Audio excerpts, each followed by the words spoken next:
Welcome back to another episode of the Find Food Freedom podcast. This is your host, Sam Previtt, and I am so excited that you're here.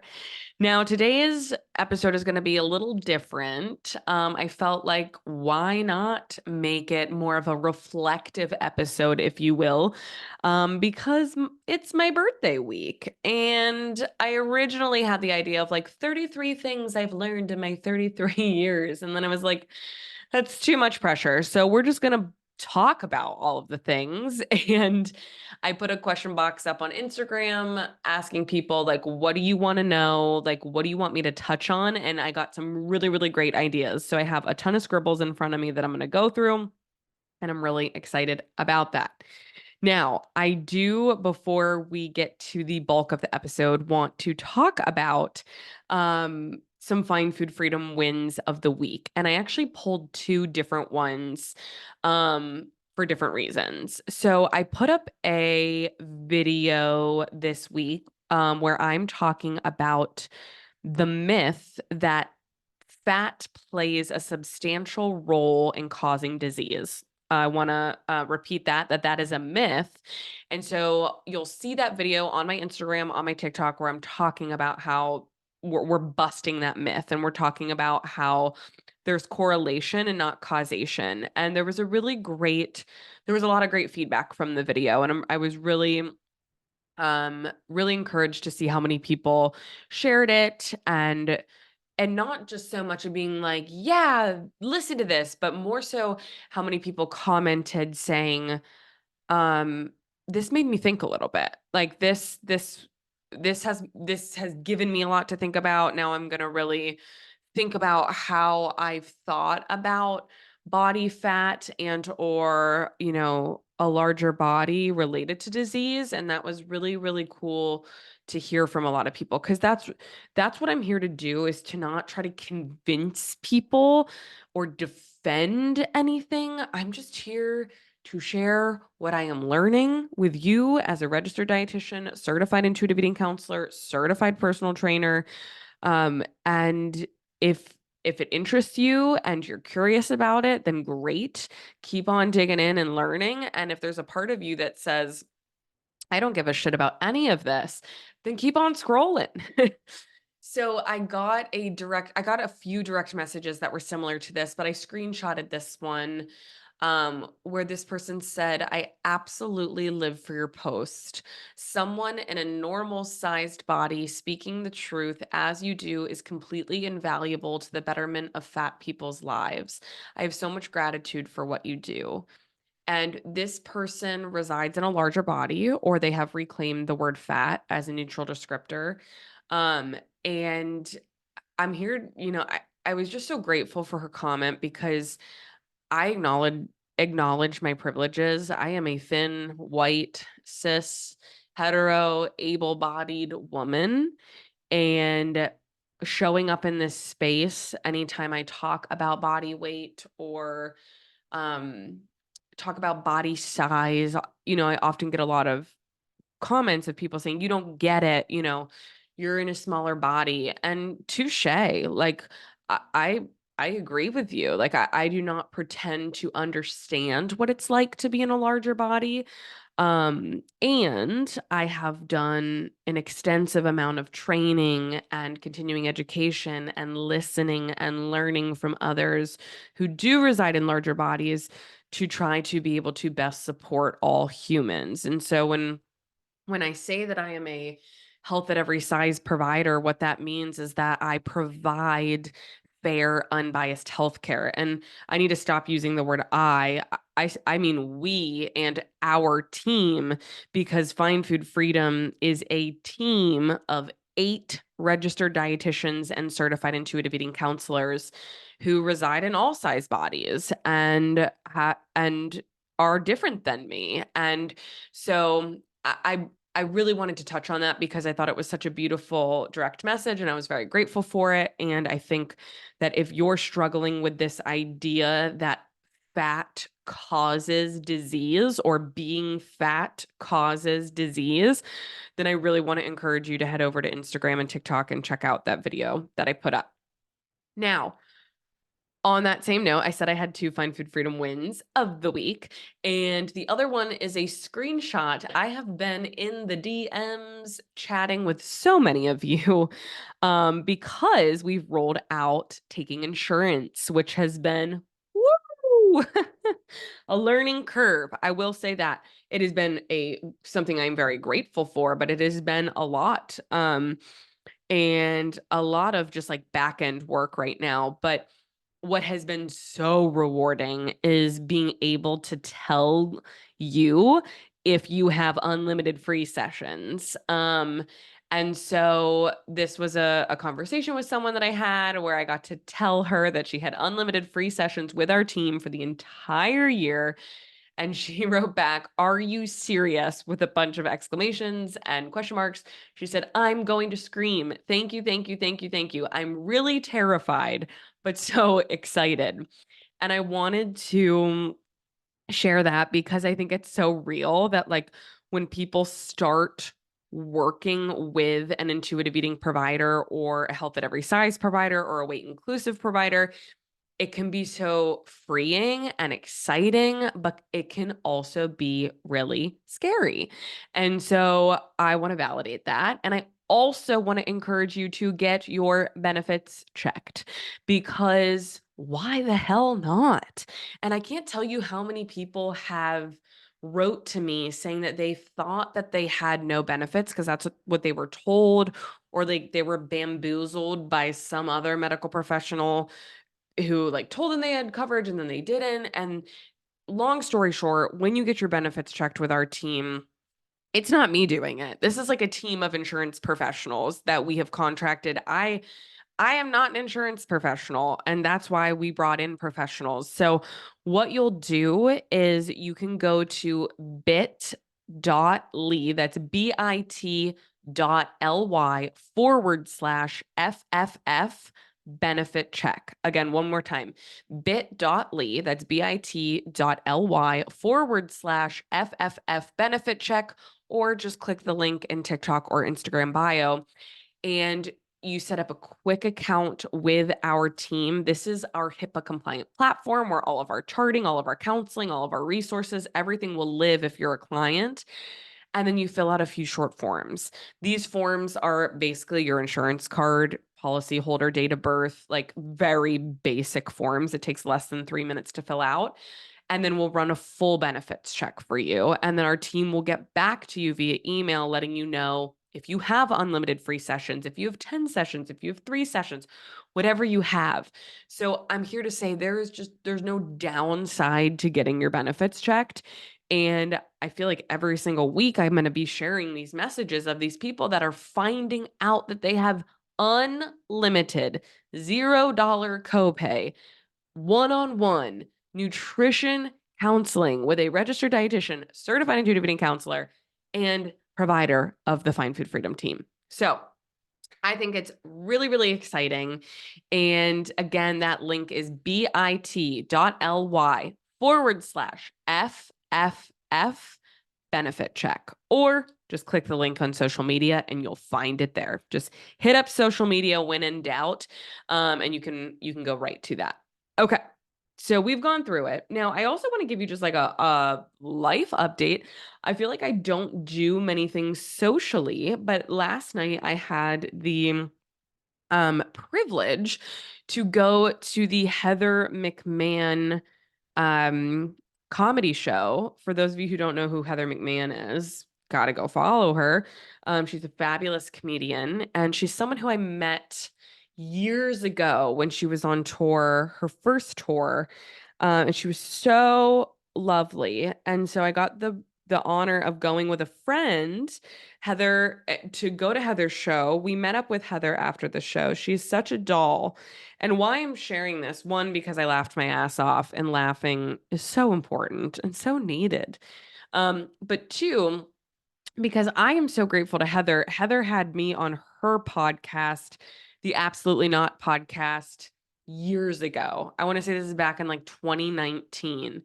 And when I went on that podcast with Heather and we were just talking about like my beliefs with intuitive eating and food freedom and all of these things, after that podcast went live, I want to say we gained like 3,000 followers overnight because she has such an amazing community of women and humans in general. And I have met some of my like most amazing long-term clients who I've worked with for years, some of which who started working with the Find Food Freedom team through Heather, like through people listening to the Absolutely Not podcast that I was on that episode. And so it was just so cool to see Heather last night. She has absolutely blown up in her industry as a comedian, just doing all of the things like in TV and hosting and like just so cool. So it was so cool to see her. She's such a sweet person. She's fucking hilarious. Um and it was kind of like a reflection moment for me last night because I felt like I had just seen her live, but then I look back and I'm like, oh my God, that was like 4 or 5 years ago. But I have her to thank for introducing me to a lot of clients because a lot of people found me through her podcast.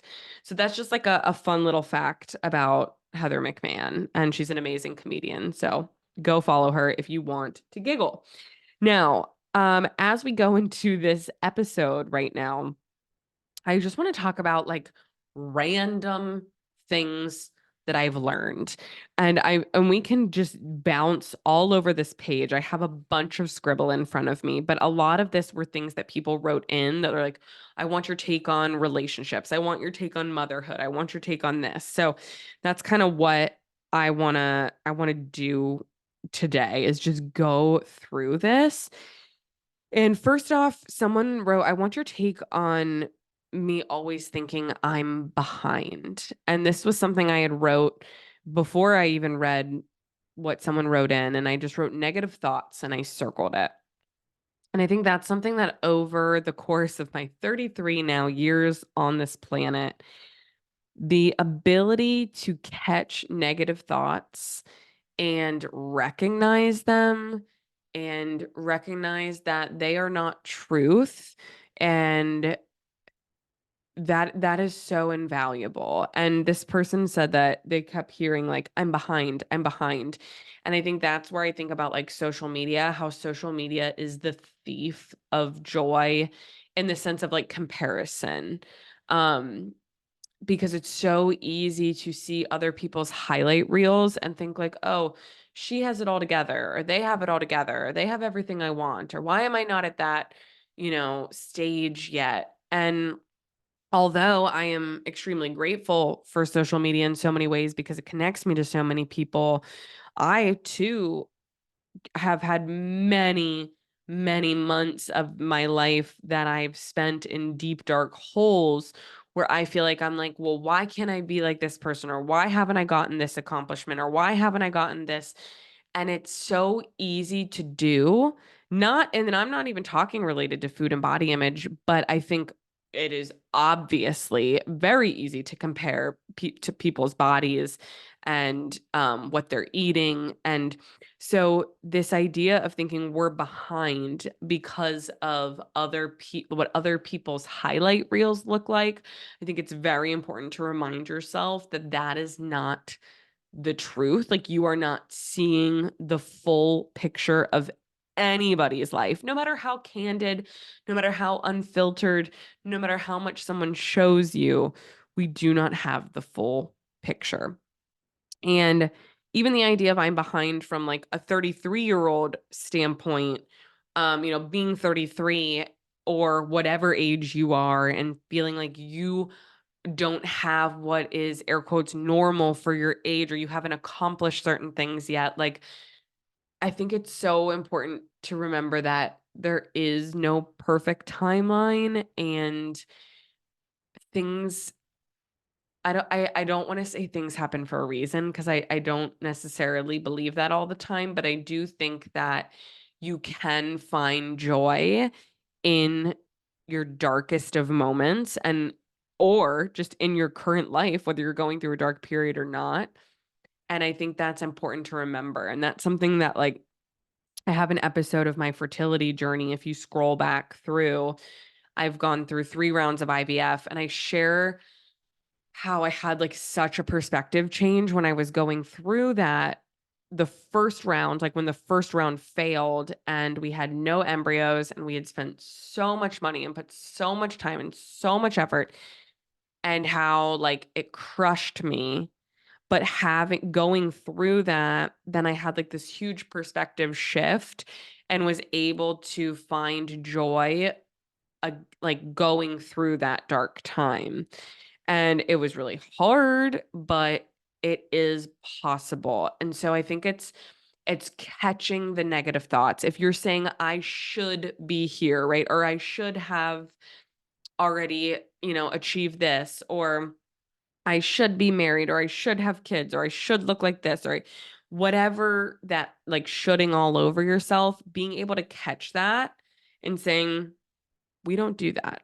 Like we are focusing on compassion, self-compassion. And I think that's something that like a lot of my work as an intuitive eating counselor, we help people build self-compassion and empathy. And those are things that I'm so grateful for in my professional work that I do, because that has carried over so deeply in my personal life. And, I had many years, and I always talk about how I've, struggled with disordered eating throughout my life and negative body image.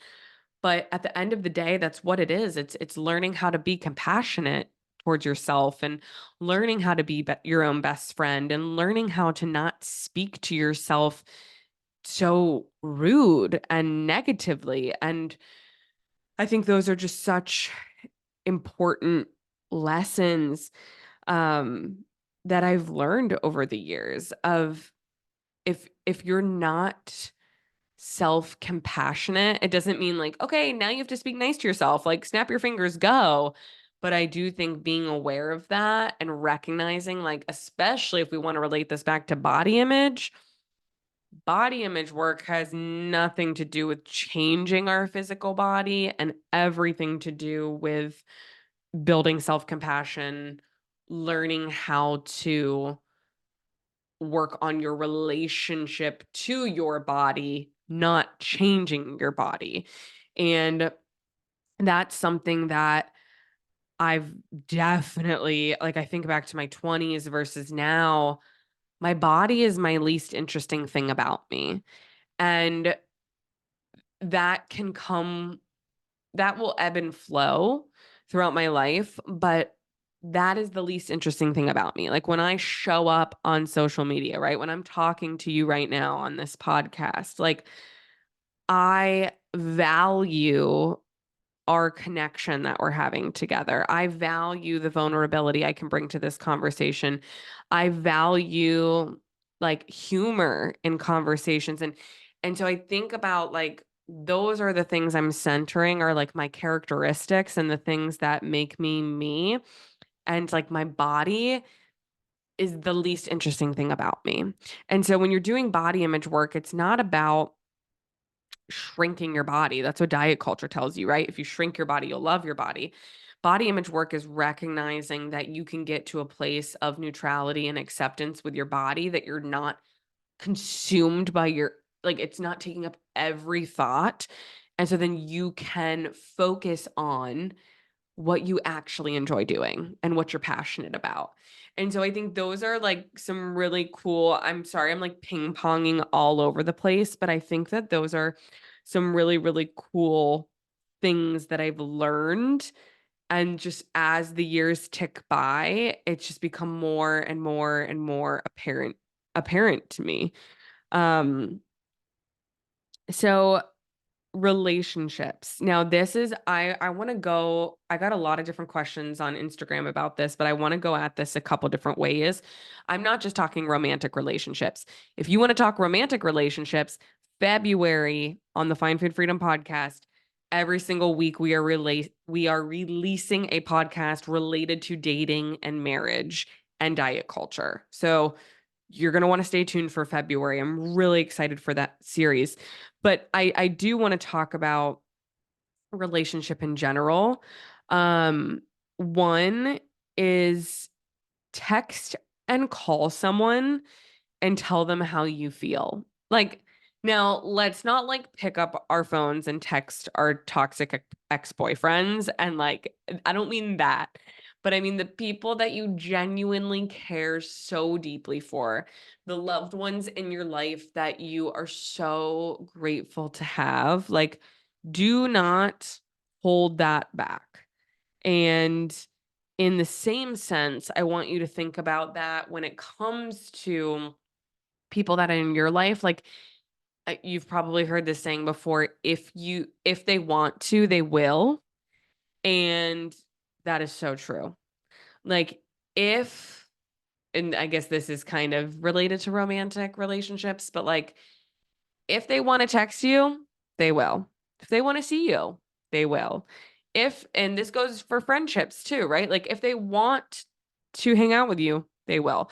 Now, that's not to say that everyone goes through, like, busy seasons, right? And, like, reasons of not being able to hang out for whatever. So that's not saying you have to write off anyone who, like, doesn't text you every day. So there's obviously extremes here. But at the end of the day, don't hold back your love for other people if they if they fill up your cup, right? If like their energy adds to your life, they are an amazing person or they bring out the best in you and you enjoy being around them. And I think that's such an important thing because I've gone through a lot of loss in my 33 years, different relationships, of people passing, young and old, and what I would give to be able to send a text to them, to call them, to tell them how I feel. And so I think that's like thinking about how like nothing on this earth is promised. And so as like I go through another year, it's always reevaluating, like prioritizing the relationships that are really important to you in your life, and putting intentional time and effort towards those. And that's something I actually talked about deep in detail on that we did 2 New Year's resolution episodes a few weeks back, so feel free to revisit those around the end of December, early January, where I talked about fun ways to revamp your New Year's resolutions, and one of those was actually like a I don't even wanna call it an audit, but it was like an audit, for lack of better words, of the people in your life and making sure that you are expending energy and time towards the people that you love. Because it is so easy, especially if you struggle with anxiety as someone who does, like, it's so easy to get caught up in the day to day and like days and weeks and months tick by and you have not reached out or spoken to somebody that you care very deeply about. And so I think sometimes like writing that down and prioritizing that can be so helpful.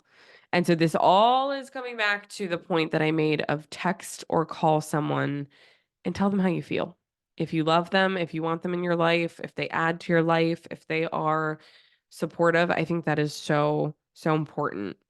And then that kind of like leads us directly into I had a lot of people asking about boundaries with loved ones or, we could go a million different ways with this with like toxic loved ones or people that need to be, kind of distanced physically or emotionally from you. But I think it comes back to recognizing that boundaries are extremely hard.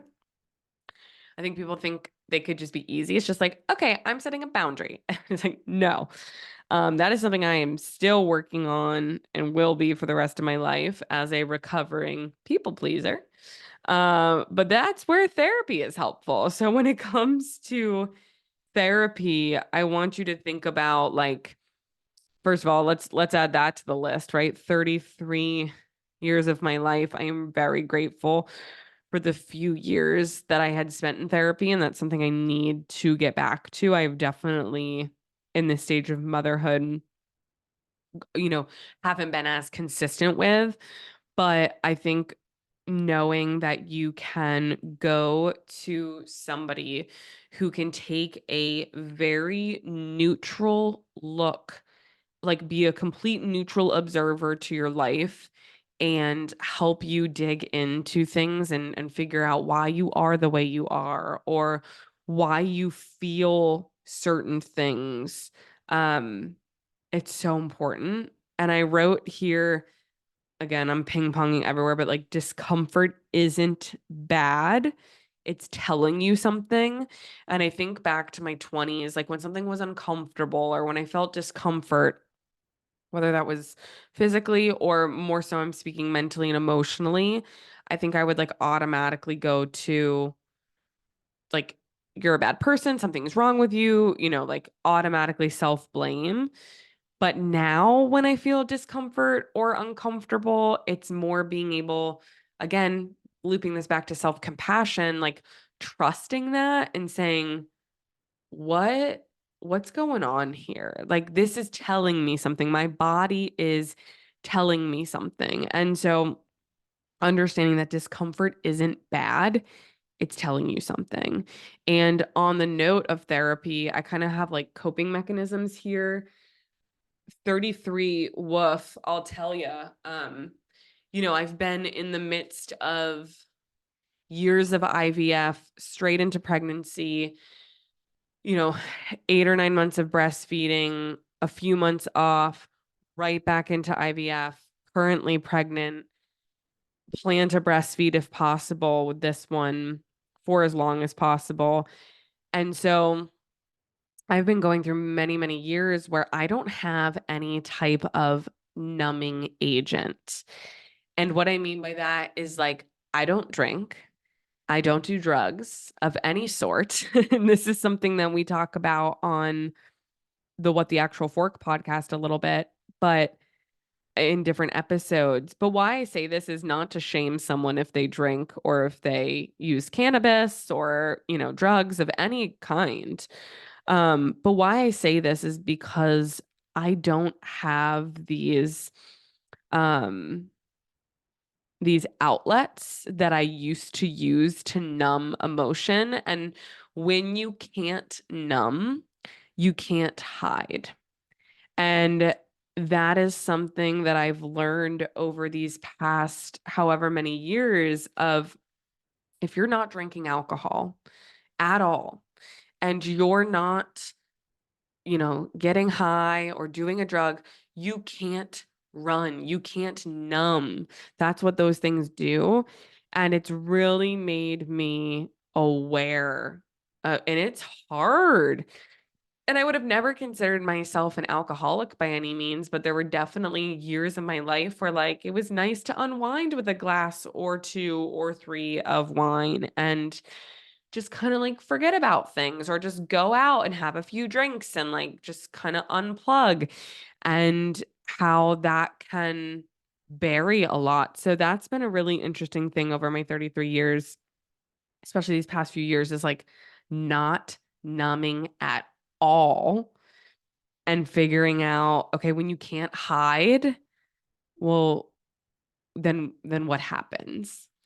And so thinking about scrolling on TikTok or Instagram or social media, that's another thing that we talked a little bit about is just that can become a distraction, right? Like that is something that I've noticed. It's like, well, if you can't do these things, you can scroll for endless hours and get distracted and get lost in that. And that's something that I've had to set a lot of boundaries with myself on because going back to the comparison thing earlier, it's so easy to get lost in the constant scrolling on these apps and you're in this world that lives on your phone instead of experiencing the world all around you. So that's something that I have really had to take note of is how much time I'm spending on my phone and recognizing how much more pleasant things feel in my life when I am not buried in my phone. And to go off of that, being someone who works virtually and works in social media and does a lot of work online, I something that I really have to work at and continue to work through and to know is like I will never be fulfilled if I am chasing external validation. Now, this could parallel perfectly with food and body image. And for me personally, as someone who struggled with disordered eating and body image issues, that's exactly what I was doing, right? I was trying to shrink my body to get external validation from others to feel like, okay, if I do this, then I'll be accepted, right? If I do this, I'll be loved. If I do this, like what I'll get whatever. And so I've, you know, far from that, like totally remove it from that situation. But I think it's easy to for all of us, right? We have these social media accounts where we're so used to this virtual connection. And I've had to learn over the years that like it's important to show up in ways that are fun for me and feel authentic and not show up because of what I think is going to get the most likes or because of what I think is going to get the most engagement. Um, because that's just searching for external validation. Like that's the truly that, right? Because it's like, okay, if you're only posting because you think you're going to get the most likes on this. Now, that's not to say that like you don't want your content to be engaging. I understand that. But what is the intention behind you showing up, right, on social media? Now, for me, of course, Find Food Freedom is an organization, right? This is our way to communicate with potential clients and our online community. And so that's a huge part of it.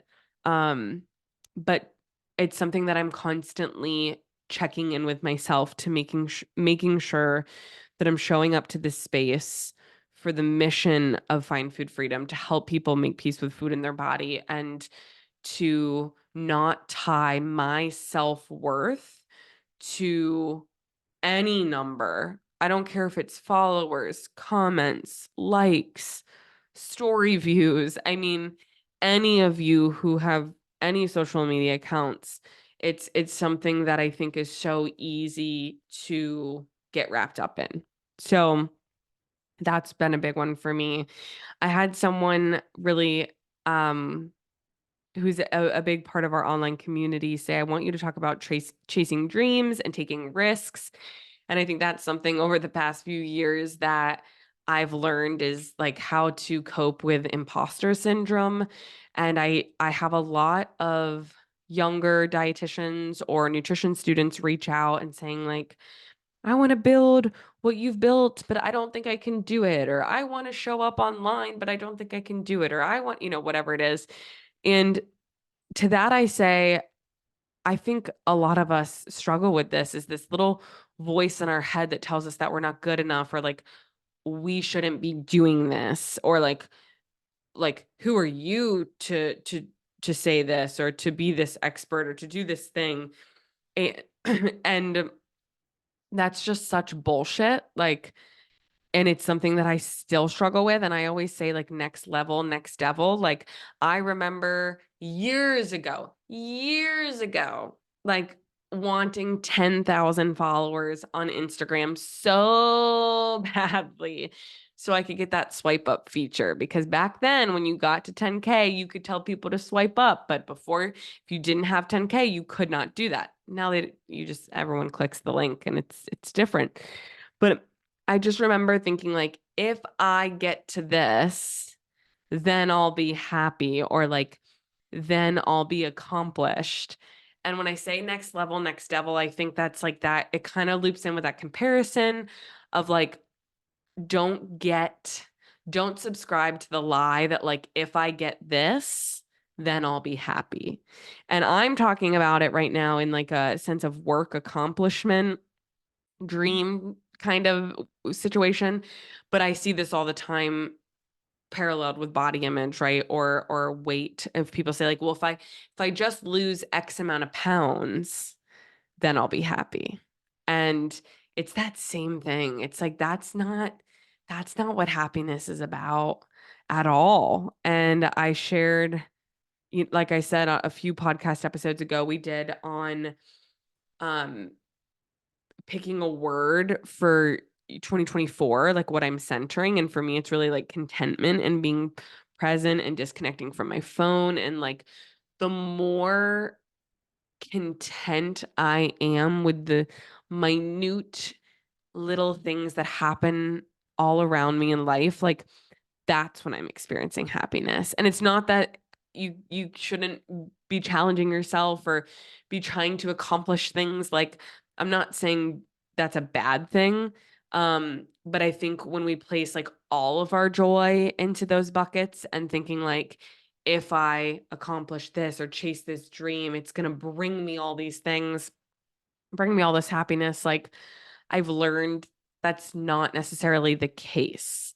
Um, and some of my most happy moments have been in the most simple moments over the past few years. So again, like I told you, this podcast was just gonna be ping-ponging everywhere because that's what my notebook looks like.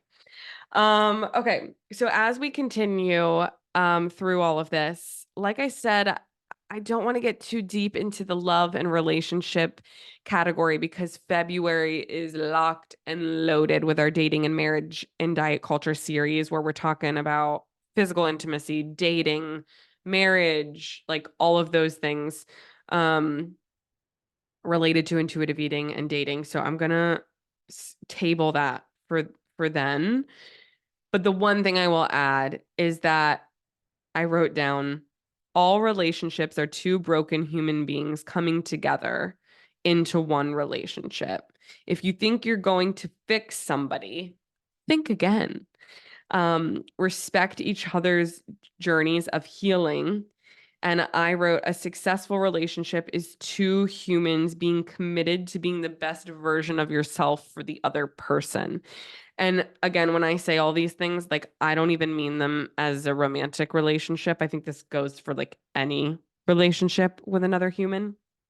And those are things that I've seen to be consistent over and over and over and over in my life. And um, the more I really lean into those and let things be and focus on my own journey, that is super helpful. And again, I feel like all of this can parallel to relationship with food and body because I think so often people want to like, well, they subscribe to this diet or they said this to me or they are doing this diet. And it's like, whoa, whoa, whoa, whoa. I know it's annoying. People are in diet culture and they're just spreading their diet culture shit all over. But what if we didn't worry about everybody else and we turned around or looked in a mirror and turned inward and said, I'm going to focus on my own relationship with food and body. And I'm going to leave that responsibility up to everybody else for themselves.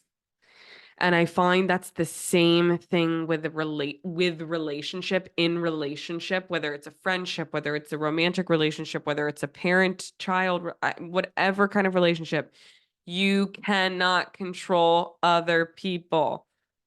And I'm saying this because I need to hear this too. But I think the more you can release that and say, I'm going to turn inward and work on myself.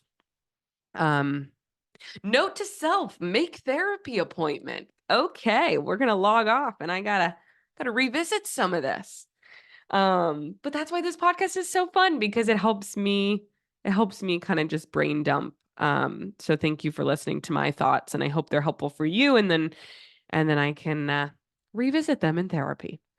Okay, last little chunk here is motherhood. And again, you don't have to be a mom to listen to this portion. I think a lot of this parallels with every part of life. Um, is that I think some of the hardest things for motherhood for me, I now look back and I'm like, oh, like no shit. But no one told me. And I don't know if I would have, I don't know if I should have, I shouldn't have known. Like you don't know until you go through it. But one thing that is really difficult, your brain is never off. It never gets to turn off anymore. When you create a human life and birth it out of your body or it gets surgically removed out of your body, you like the radar that I have for this human and the care, like caring for them and thinking about them and worrying about them, like don't get me wrong, like it's not debilitating. Maybe it is. But like you never get to not worry. And I think my mom sent me that the other day. She sent me like an Instagram post that was like, once you become a mom, like you never are not worried anymore. And I'm like, that's true. Like that's very true. And so your brain's never off. And I just never thought of that before having a kid because before you have a kid, it's just you. So like of course you're worrying about stuff, but like it's just so different. Life is so different. You just see things through such a different lens. But I will say it is so freaking beautiful, and the joy that can come out of some of the most simple moments of motherhood. I'll be like, my favorite moment of the day is when I'm rocking my daughter to sleep at night and we're like cuddling and she's like fresh out of the bath and like in her jammies and like nuzzling. And I'm just like, this is the best fucking moment of the day. And like, it's so amazing. And then in the exact same moment, like I'll be feeling this like overwhelming sense of joy. In the exact same moment, I will get a deep ache of grief, like paired directly with it. And it's this like joy paired with, oh my God, she's not going to be this small forever. This isn't going to always last. This is going to go away. And I don't think there's anything wrong with that. I think that's like, that makes sense because you can't have love without sadness. And it's like because you're gonna lose it. I don't know. It's like you're like so happy, but you're like grieving at the same time. It is like the weirdest feeling. You want time to speed up, but you want time to slow down. You're happy, but then you're also like not. And it's just this weird like split of emotion, if you will. Um, And then I feel like every episode of What the Actual Fork podcast, Jenna and I talk about this, but we talk about how like sick children is so hard. Like the cold, the flu, COVID, noro, hand, foot, mouth, like you name it, we have it every other week. And my immune system, being pregnant, I'm immunocompromised. I have 3 autoimmune diseases, which makes me immunocompromised. So like I feel like I am always sick, always. And that was something that, like, before I had kids, I didn't really get sick because my child wasn't going to daycare. I didn't have a child and I was working from home and I don't get exposed to much. And so being sick is just really fucking sucks, right? Like, you don't need to have kids to know that like being sick sucks. And I think that was like one of the worst parts of like when you're sick and your child is sick and you're taking care of this sick kid who can't take care of themselves and you're sick. It's like, ugh. That's the part of motherhood that I tell people like, if you can get through that, like that's the shittiest part. Everything else is like glorious, but like sickness is just terrible. It's terrible. But anyways, I digress because I don't want to talk about being sick anymore because I'm sick every week and we always talk about it. It's always on here and you can probably hear it in my voice. Okay. So those are some of the things that I've learned over the past 33 years. And I think one thing I want to end on is the importance of connection, the importance of support, whatever that looks like for you. For me, like I said, this year, I've really been trying to focus on contentment, connection with loved ones, connection with people in my life that I'm so grateful for. Um, it is so easy to get wrapped up in materialistic, stupid shit that makes us worry that we look back and we're like, oh my gosh, why was I worrying about that? Why was I obsessed about that? I would do anything to go back and get that time back. And so I think I just want to say thank you for being here because your time is precious. What you listen to, what you engage in, what you watch, like all of that is so precious. And the fact that you are choosing to spend some time with me and um, listen to this episode, to think, to respond. I don't take this responsibility lightly. And that's something I've learned over the past few years of having a platform online and reaching over, oh gosh, what are we at now? Over 800,000 people online.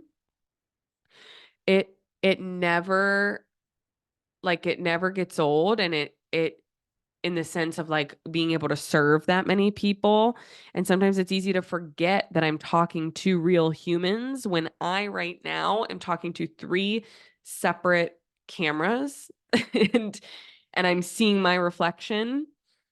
But last night's an example. When I went to the Heather McMahon show, I had three separate people come up to me and thank me for the work that I do online. They said they follow our online, platforms, and that to me is so, I'm so grateful when people do that because it reminds me that like there is someone else on the other end. And I'm really, really grateful for the online connection that we've built here together. So if you're looking at your 2024, you're looking at this year and you're just like, okay, we got this new year ahead.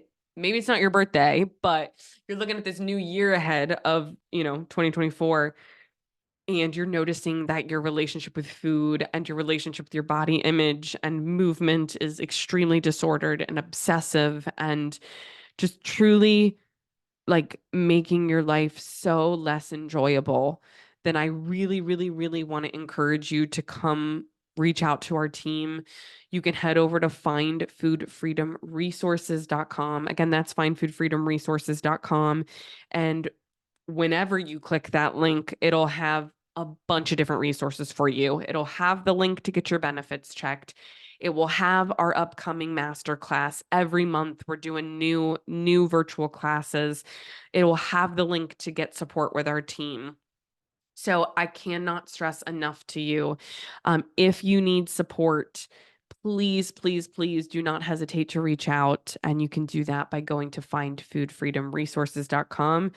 And a friendly reminder to get your insurance benefits checked. Like, we have a team of amazing providers who still have some openings. I have a very strong inkling that these calendars are going to be on wait lists soon, due to the volume of people that are getting their benefits checked. But I really want to encourage you to get your benefits checked before that happens. And again, you can do that by going to findfoodfreedomresources.com. Thank you so much for being here with me and celebrating my birthday reflections with me. And I will see you next week.